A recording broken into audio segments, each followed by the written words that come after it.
아모스 선지자는 이스라엘의 어려운 때에 공의를 선포한 하나님의 선지자였습니다. 기원전 8세기, 즉 이스라엘이 멸망하기 직전에 이스라엘은 정치, 경제, 종교, 사회 모든 면에서 총체적으로 타락하여 심한 어려움을 겪은 시절이었습니다. 이를 바라보시는 하나님의 진노를 아모스는 가감없이 있는 그대로 전달을 하였습니다. 먼저 간략하게 아모스 전체를 우리가 요약해 보면 제일 먼저 1장부터 2장까지는 이스라엘 주변에 있는 국가들에 대한 경고로 시작을 합니다. 그들은 수없이 이스라엘을 괴롭혀 왔습니다. 그러기에 하나님은 그들을 징치하실 것을 말씀합니다. 다메섹, 두로, 블레셋, 에돔, 암몬 등 이름만 대면 늘 이스라엘 주변에 이스라엘과 관계 있는 그 지명들이죠. 근데 그 나라들이 이제 이스라엘을 괴롭힌 그 대가를 반드시 지불할 것을 하나님은 말씀하고 있습니다. 3장부터는 이스라엘의 죄에 대한 또 말씀을 하고 있습니다. 창세부터 출애굽 이후 이렇게 쭉 내려오는 이스라엘의 역사 가운데 이스라엘의 모습은 어땠습니까? 늘 하나님을 배신합니다. 우상을 섬깁니다. 하나님을 괴롭히지요. 회개합니다. 다시 돌아오지만 또다시 그런 일들이 반복되어서 이제 회개치 않던 그 무리들을 향하여 주님은 순환을 겪게 될 것을 말씀하고 있습니다. 그러면서 5장에서는 생명을 잃어버리고 종교적 형식만을 따르던 이스라엘 백성들, 알맹이는 빼놓고 그저 형식만 지키고 있었던 그들을 이제 그들이 하나님 앞에 돌아오라고 하나님은 그렇게 말씀하고 있습니다. 7장부터는 그들이 당할 세 개의 환난을 환상으로 보여주는데 메뚜기 환상, 불의 환상, 다림줄의 환상을 통하여서 그들이 어떠한 일을 경험할지 말씀하고 그 위에는 장차 오실 메시아, 그 그리스도가 다스리는 메시아 왕국이 도래할 것이다 라는 것으로 이 호세아는 끝을 맺고 있습니다. 우리가 과거의 역사를 살펴보는 이유는 무엇입니까? 그 과거에 하나님이 어떻게 섭리하셨고 어떻게 인도하셨는지를 우리가 살펴보면 이제 우리에게 하나님이 어떻게 역사하실지를 우리는 보기 때문입니다. 그 하나님의 경륜, 이 시대 21세기를 사는 우리의 삶 가운데 하나님이 어떻게 우리를 이끄시고 가시는지를 알 수 있는 비결이 바로 여기 성경에 있습니다. 이스라엘 백성들과 어떻게 하셨고 또 그 주변 국가들과 어떻게 하셨는지를 우리가 볼 때 우리는 우리에게 지금 무엇을 주님이 요구하시는지를 깨닫게 되는 것입니다. 우리가 이 시대를 살아볼 때 하나님께서 우리 민족을 얼마나 사랑하시는지를 우리는 철저히 깨닫고 있습니다.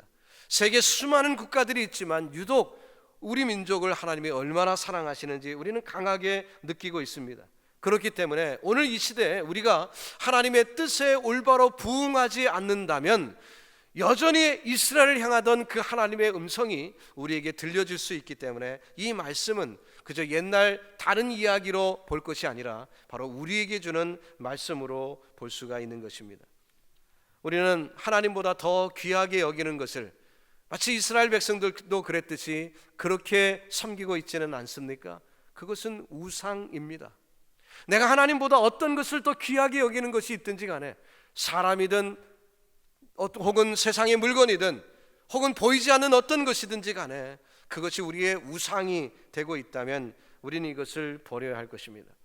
내용보다 형식을 중요시 여기며 그 어떤 것에 치우치는 경향이 있다면 중심을 보시는 하나님이신데 우리가 어리석음을 범하고 있는 것입니다. 자신만을 중요시 여기는 이기심과 편협한 마음, 나중심적인 그런 판단들, 그리고 안일하게 죄 가운데 있으면서도 아무런 생각 없이 살아가는 이 모든 것 정말 고칠 것 투성이지요. 이것을 주님은 지적하고 있는 것입니다. 바로 오늘 우리가 읽은 말씀 속에서 주님은 그렇게 살던 이스라엘 백성들에게 너희는 여호와를 찾으라 그리하면 살리라 이렇게 말씀하고 있습니다.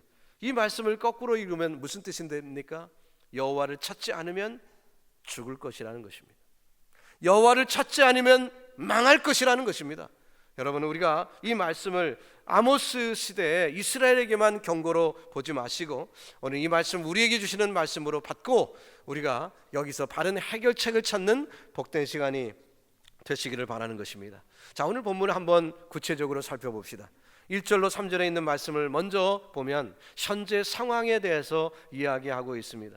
2절에 보면 다시 일어날 수 없을 만큼 그들이 엎드려졌다라고 얘기했습니다. 엎드려졌다고 얘기했어요.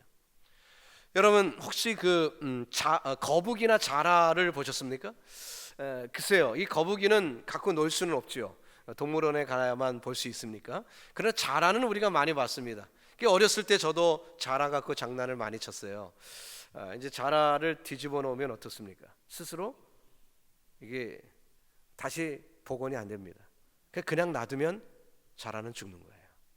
그럼 마치 내가 신이나 된 것처럼 탁 바라보다가 막 방황하고 막 그냥 괴로워하는 그 자라를 막대기로 똑 들어서 탁 앞으로 돌려줘요. 그러면 그제서야 살았다 하고 자라가 움직이기 시작하죠. 그럼 마치 제가 무슨 신이나 된 것처럼 그런 착각에 빠지지 않습니까? 이 거북이의 모습, 자라의 모습이 이스라엘의 모습이에요. 그들은 마치 뒤집힌 거북이와 같습니다. 그냥 놔두면 죽는 것입니다. 여러분, 우리는 종종 삶 가운데 힘들고 어려운 일이 생기면 하나님 왜 내게 이런 어려움을 주십니까? 하나님 왜 내게 이런 고통을 주십니까? 우리가 하나님께 그렇게 울부짖지 않습니까? 그것은 사실이 아닙니다. 그 고난은 내가 죄 때문에 스스로 얻은 것입니다. 마치 자라가 뒤집혀 있는 모습처럼 죄 때문에 스스로 얻은 거예요. 그런데 하나님이 그냥 놔두시면 나는 죽는 거예요. 올바른 기도라면 어떤 기도가 돼야 될까요? 하나님, 내가 잘못했습니다. 내 수많은 죄악 가운데 내가 이 모양 이 꼴이 되었습니다. 내가 죽게 됐습니다. 한번 하나님 은혜를 베푸셔서 나를 살려주세요. 그 모습이 바른 기도죠. 그럴 때 자라를 다시 돌이켜 주시는 거예요. 그럼 우리는 살아갈 수가 있는 것입니다. 이스라엘은 역사 가운데 이런 일들을 반복했습니다. 그들이 죄 가운데 있습니다. 그러면 엎어지지요. 그러나 하나님께서 진노 가운데 그냥 놔두십니다. 그러면 너무너무 힘든 거예요. 그러니까 너무너무 힘드니까 하나님께 울부짖죠. 한번 우리를 용서해 주세요 부르짖습니다. 그러면 그제서 하나님이 그들을 다시 회복시켜 주십니다. 이제는 살판 났다 하고 자기 마음대로 자기 뜻대로 자행자재하다 보면 또 죄 가운데 벌렁 뒤집히고 맙니다. 그러면 괴로운 거예요. 그럼 또 다시 울부짖죠. 이것이 이스라엘의 역사였습니다. 근데 오늘 본문에 보니까 하나님께서 그 뒤집힌 이스라엘을 그냥 두시겠다, 그렇게 경고하는 것입니다. 그냥 두시면 어떻게 돼요? 망하는 거죠. 구원이란 무엇입니까? 그대로 두면 죽는데 살려준 것이라는 거예요. 그냥 놔두면 스스로 죽는데 살려준 것이라는 것입니다. 그렇기 때문에 이 구원이라는 말에는 절갑한 어떤 그 간절한 마음이 있는 것입니다. 그냥 놔두면 죽는데 살려줬다는 거예요. 그렇기 때문에 우리가 이 구원이라는 말을 가볍게 쓸 수가 없어요. 그냥 조금 적선해 준 것이 아닙니다. 생명을 회복시켜 주신 거죠. 그만큼 우리 마음속에도 예수로 채워져야 합니다. 우리가 가득가득 복음으로 채워져야 됩니다. 그래야만 우리가 살 수가 있습니다. 만약 우리가 채워지지 않으면 우리는 망하는 거예요. 사단의 구혈이 되고 맙니다. 그 텅 빈 마음을 그냥 두지 않습니다. 사단이 채워져요. 그렇기 때문에 우리가 예수로 채워지지 않으면 다른 세상 것으로 채워지기 때문에 늘 주님으로 채워져야 하는 것입니다. 여기 아스토리아 길에 어떤 아이가 배회를 하고 있다고 생각해 보십시다. 그러면 그 아이가 지금 막 배회를 하면 누군가가 데려가지요. 경찰이 데려가든 아니면 유괴범이 데려가든 뭐 범죄단이 데려가든 아니면 미아 보호소에서 데려가든 누군가 반드시 데려갑니다. 그 아이를 그냥 두지 않습니다. 누군가 데려가요. 근데 가장 안전한 곳은 어딜까요? 부모의 품입니다. 부모의 품. 아무리 경찰관이 현명한 것 같고 뭐 미아 보호소가 좋은 것 같아도요, 가장 안전한 곳은 부모의 품이죠. 여러분, 저와 여러분이 오늘 찬양대가 부른 찬양처럼 주님의 품에 안기는 놀라운 축복을 누리시기를 예수님의 이름으로 축원합니다. 3절 말씀에 이런 말씀이 나옵니다. 주 여호와께서 가라사대 이스라엘 중에서 1000명이 나가던 성읍에는 100명만 남고 100명이 나가던 성읍에는 10명만 남으리라. 우리 조상들도 같은 생각을 했습니다. 집에 손이 많으면 흥하는 집이고 집에 손이 끊기면 망하는 집이라고 생각을 했어요. 옛부터 사람들의 왕래가 많아야 빈번해야 발전하고 흥하는 것입니다. 여러분, 우리가 이민을 왔습니다. 이민을 어느 나라로 갑니까? 살기 나쁜 나라로 갑니까? 살기 좋은 나라로 갑니까? 미국이 살기 좋으니까 우리가 이민 왔죠. 우리 좀 솔직해 봅시다. 뭐 거룩한 뜻을 갖고 온 게 아니라 우리 살기 좋으니까 여기 온 것 아니겠습니까? 예, 그래서 여기 사는 거죠. 요즘은 한국에도 이민 오는 사람들이 많대요. 예, 동남아에서 많은 사람들이 한국에 오려고 미리국도 하고 그런다 그러죠. 왜? 한국이 더 살기 좋아졌다는 증거인 것입니다. 손이 많다, 사람이 늘어난다면 그 나라가 흥하는 것입니다. 그러나 거꾸로 그 나라가 인구가 줄고 있어요. 사람들이 떠나는 것입니다. 그러면 그것은 망하는 것이죠. 이스라엘이 그렇게 될 것이다 예언하고 있습니다. 엎드려줘도 일으켜줄 사람이 없고 인구는 점점 줄고 있고 비참해질 상황이 바로 이스라엘의 상황이라는 것입니다. 마치 우리가 하나님을 떠나면 우리도 엎드러진 그런 모습처럼, 마치 뒤집힌 거북이처럼 우리는 스스로 일어날 능력도 없고 또 우리를 가까이 하던 이웃도 점점 나를 멀리한다면 우리는 정말 망하고 마는 것입니다. 근데 주님께서 그들에게 뭐라고 얘기하십니까? 4절 말씀해 보니까 너희는 나를 찾으라 그리하면 살리라 이렇게 말씀했습니다. 우리 한번 같이 해봅시다. 너희는 나를 찾으라 그리하면 살리라. 희망이 있다는 것입니다. 하나님을 찾으면 된다는 거예요. 한 번 더 살려달라고 솔직하게 주님 앞에 외쳐야 한다는 것입니다. 내 스스로 죽게 되었음을 고백하는 것입니다. 교만을 버리는 것입니다. 하나님 앞에 이 고백을 안 하는 사람은 자존감이 너무 센 거예요. 예? 교만한 거죠. 에이, 무슨 살려달라고 얘기. 나 이대로 괜찮다고, 나 스스로 살 수 있다고. 예? 교만한 것입니다. 여러분, 인생은 결코 스스로 살 능력이 없습니다. 결국 우리가 인생 가운데 깨닫는 것은 무엇입니까? 내가 마음대로 해봤는데 안 되더라는 거죠. 이것을 깨닫는 게 인생 아니에요? 자, 그렇다면 우리가 지혜롭게 외쳐야 되는 것은 하나님 앞에 조물주께 주님, 내 능력으로 안 됩니다. 내가 지금 하나님을 찾으니 하나님 나를 살려주세요. 이 외마디 외침이 저와 여러분에게 지혜로운 외침인 것입니다. 자, 그렇게 외치는 자는 가지 말아야 할 길이 있다라고 5절에서 말하고 있습니다. 베델을 찾지 말며 길갈에도 들어가지 말라고 합니다. 브엘세바라도 나가지 말라. 길갈은 정령 사로잡히겠고 베델은 허무하게 될 것이라고 했습니다. 베델이 어딥니까? 길갈이 어딥니까? 이름만 대도 알만한 유명한 장소죠. 베델은 야곱이 하나님을 만났던 장소입니다. 또 길갈은 어떤 장소입니까? 여호수아가 그 요단강을 건너자마자 기념비를 세웠던 곳입니다. 자, 그런데 그것을 찾지 말라고 얘기합니다. 무슨 얘기죠? 예, 변했어요. 그렇게 위대한 장소가 변하고 말았습니다. 베델은 우상을 섬기는 곳이 되었습니다. 여로보암이 그곳에 금송아지를 만들어 놨습니다. 그래서 우상을 섬기고 있으니 그것을 섬기지 말라는 말씀이죠. 길갈은 어떻습니까? 다른 곳과 접경 지역입니다. 그러니까 어때요? 다른 나라를, 이웃 나라를 섬기는 거예요. 근데 그것을 하지 말라는 것이죠. 더 이상 우상을 섬기지 말고 이웃 나라를 의지하지 말라는 말씀입니다. 사랑하는 성도 여러분, 저와 여러분이 이 땅에 살다 보면 눈에 보기에 좋은 것들이 있지요. 다른 사람의 힘을 얻기를 원하고 또 지식을 의지하기를 원하고 학벌을 의지하기를 원하고 돈을 의지하기를 원하고 뭔가 다른 것을 의지하기를 원하는 마음이 있지 않습니까? 우리 마음에. 이번 일만 잘 되면 내가 횡재할 텐데, 그러면 만사형통인데, 그런 순간이 얼마나 많습니까? 그러나 마음대로 되지 않습니다. 주님은 그것을 버리라고 말씀합니다. 그것을 의지하던 마음을 버리고 돌이키라고 말씀합니다. 그것이 여호와를 찾는 길이기 때문에 그래요. 여러분, 우리에게 이제 힘들고 어려운 일이 있을 때만 그러지 마시고 생활에 부족함이 없고 그래도 건강한 그 순간에도 세상 의지하지 말고 하나님만 찾기를 예수님의 이름으로 축복합니다. 세상 방법으로 그 순간만을 넘기려는 그런 인스턴트적인 생각, 시험을 극복하시기 바랍니다. 영원하신 하나님을 의지하여 승리하기를 주님의 이름으로 축원합니다. 히브리서를 읽어보면 믿음의 선조들에 대한 기록이 쫙 나옵니다. 그들의 이름과 그들의 장점들이 쫙 나오죠. 그리고 38절에 와서 뭐라고 얘기했습니까? 이런 사람은 세상이 감당치 못하도다 했어요. 얼마나 위대합니까? 세상이 감당치 못하는 사람, 세상이 우리를 좌지우지 못하는 사람, 우리 퀸사님께 온 성도들이 그런 축복 누리기를 주님의 이름으로 축원합니다. 세상에 바람이 휙 불면 이리로 가고 휙 불면 저리로 가고 그런 사람 아니라 정말 기초가 든든하여서 세상이 아무리 비바람이 몰아치고 우리를 위협해도 흔들리지 않는 믿음의 사람. 베드로가 그랬습니다. 바울이 그랬고요. 바나바가 그랬습니다. 감옥이 그들을 가둬둘 수가 없었어요.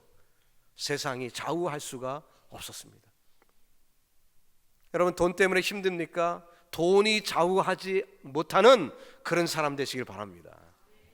건강이 위협을 받습니까? 이 육신의 건강이, 육신의 이 어떤 질병들이 나를 좌우하지 못하는 하늘을 바라보는 영생의 소유자들이 되시길 바랍니다. 세상 권력이 우리를 좌우하지 못하는 그런 축복들이 있어요. 하나님만 보시기를 바랍니다. 사람 의식하지 마세요. 하나님만 보십시다. 종종 목회에 대한 질문을 던지는 분들이 많습니다. 목회 어떻게 해야 될까? 눈에는 사람들이 많이 보이는데 교인이 1000명, 2000명이면 시어머니가 1000명, 2000명인데 어떻게 목회를 할 것인가? 비결은 딱 하나입니다. 시어머니를 한 분만 모시면 돼요. 그게 비결이죠. 한 분만 모시면 돼요. 괜히 여러 분 모시면은 골치 아프면 한 분만 모시면 됩니다. 주님만 섬기십시다. 그러므로 여호와를 찾으라고 말합니다. 너희는 나를 찾으라 그리하면 살리라. 너희는 여호와를 찾으라 그리하면 살리라. 오늘 짧은 본문에서도 몇 번씩이나 반복하며 말씀하고 있습니다. 어느 날 길을 가다가 어린아이가 길거리에서 5불짜리 하나를 주셨어요. 이야, 꼬마한테 5불이면 이거 큰 돈이죠. 횡재를 한 것입니다. 이야, 길 다니다가 이렇게 돈을 주는구나. 그 다음부터 이 아이가 바닥만 쳐다보고 사는데, 아니 나이가 먹을수록 허리가 굽어집니다. 이상하게. 그리고 눈이 막 그냥 산만해지는 거예요. 자기 마음대로 돈이 잘 안 밝혀지니까 그냥 신경질적이 되는 거죠. 늘 비판적이고 신경질적이고 마음에 여유가 없어요. 여러분, 우리의 눈을 들어 하늘을 보시기 바랍니다. 참된 여유 있는 주의 거룩한 백성이 될 줄로 믿습니다. 하늘에 속한 사람이지요. 하늘에 속한 사람은 조급하지 않습니다. 하나님을 보기 때문에 우리의 시간이 영원에 맞춰집니다. 인생 100년 산다고 100년에 맞추는 것이 아니라 영원을 살 줄 알기 때문에 영원의 시간에 맞추니까 마음에 여유가 있는 거예요. 여러분, 사기꾼이나 소매치기 눈은 어떨까요? 어떻게 하면 사기칠까? 어떻게 하면 남의 지갑 볼까? 그냥 눈이 산만할 것 아니겠습니까? 세상을 향한 눈이 아름다울 수가 없습니다. 하늘을 향한 눈이 온전히 아름다움을 유지할 줄로 믿습니다.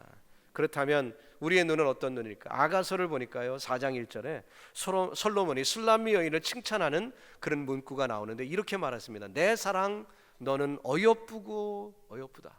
너울 속에 있는 내 눈이 비둘기 같다. 이렇게 얘기했습니다. 술람미 여인이 무슨 쌍꺼풀 수술을 해갖고 눈이 커갖고 예쁘다 그렇게 얘기한 게 아닙니다. 비둘기 같다 하면서 얘기해요. 비둘기는 어떤 특징이 있습니까? 목적지만 바라보는 특징이 있어요. 눈이 산만하지 않습니다. 이것저것을 보지 않습니다. 오로지 목적지만 보는 게 이 비둘기의 특성이에요. 그렇기 때문에 어디든 아무리 몇십 마일을 가도 자기 목적지로 돌아올 수 있는 게 바로 이 비둘기죠. 그래서 옛날에 교통 수단으로 이렇게 편지를 교환할 때 수단으로 쓰곤 했지 않습니까?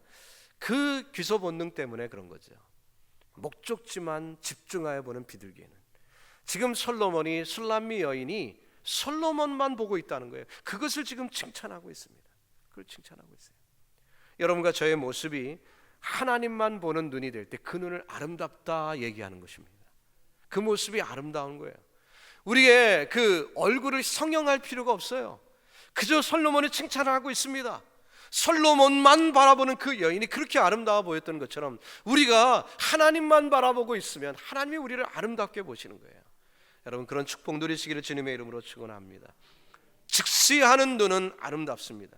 하나님을 사랑하는 자는 비둘기처럼 한눈 팔지 않습니다. 세상 이것저것에 눈을 기울이지 않습니다. 주님만 바라보지요. 그렇기 때문에 그것이 기쁜 모습이고 확신이 있기 때문에, 주님을 바라볼 때 확신이 있으니까 그 마음에 여유가 있고 그 마음에 은혜가 있어요.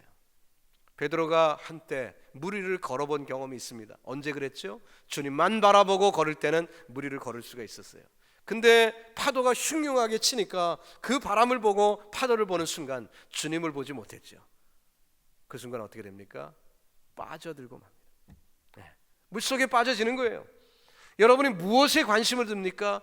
돈에 지나치게 관심을 두면 돈이 여러분을 망하게 할 거예요. 권력에 욕심이 있습니까? 권력 때문에 여러분 망합니다. 여성들이 미모에 지나치게 관심이 많습니까? 그것이 여러분의 자존감을 해치게 될 거예요. 우리가 뭐든지 우리가 너무 지나치게 집중하는 것 때문에 우리는 망하는 것입니다. 우리 하나님을 바라볼 때 다른 것을 극복할 수 있는 줄로 믿습니다. 그러면 마지막으로 우리가 어떤 자세로 하나님을 찾아야 될까요? 부지런히 하나님을 찾아야 될 것입니다. 로마서 12장 11절에 부지런히 게으르지 말고 열심을 품고 주를 섬기라고 했어요. 우리가 하나님을 찾는 것을 대충 캐주얼하게 그럴 수가 없어요. 열심히 신앙생활해야 됩니다. 주님을 열심히 찾아야 돼요. 부지런히 찾아야 됩니다. 이것이 중요하기 때문에 그런 거죠. 그럴 때 하나님께서 우리를 의의 길로 인도하실 줄로 믿습니다. 또 우리의 환경이 형편이 어려울 때가 있습니다. 심령의 괴로움이 있을 때가 있습니다. 환난이 우리에게 위협이 될 때가 있어요. 시편 50편 10절에 15절에 뭐라고 했습니까? 환난 날에 나를 부르라 내가 너를 건지리니 내가 나를 영화롭게 하리라 했습니다. 여러분 지금 환난 가운데 있습니까? 어떤 위기 가운데 있나요? 지금이 하나님을 찾을 때입니다. 하나님이 우리에게 은혜를 베풀어 주실 줄로 믿습니다. 제가 우리 찬송을 하나 같이 부르려고 곡을 하나 골랐는데 해리 볼백이라는 분이 쓴 곡입니다. 주님의 얼굴 보라 라는 곡이에요. 여러분 많이 불러보던 곡인데 세상에 시달리고 지치고 힘이 없고 약할 때 외롭고 속상할 때 이 찬송 불러보십시오. 얼마나 위로가 되는지 봅니다. 이 목회자는 늘 외로운 거거든요. 그렇잖아요. 여러분들하고 친구 먹을 수 없잖아요. 제가 목회자니까 여러분들이 저를 목회자로 보시니까 사이가 아무래도 있잖아요. 그러니까 외로워요. 저도 인간이니까 친구 좀 있고 싶고 그냥 속내음도 다 얘기하고 싶고 그런데 그랬다가는 영락없이 시험 들거든요. 그러니까 못해요. 그러다 보니까 외롭거든요. 이 찬송을 많이 부릅니다. 얼마나 위로가 되는지 몰라요. 우리 한번 같이 불러봅시다.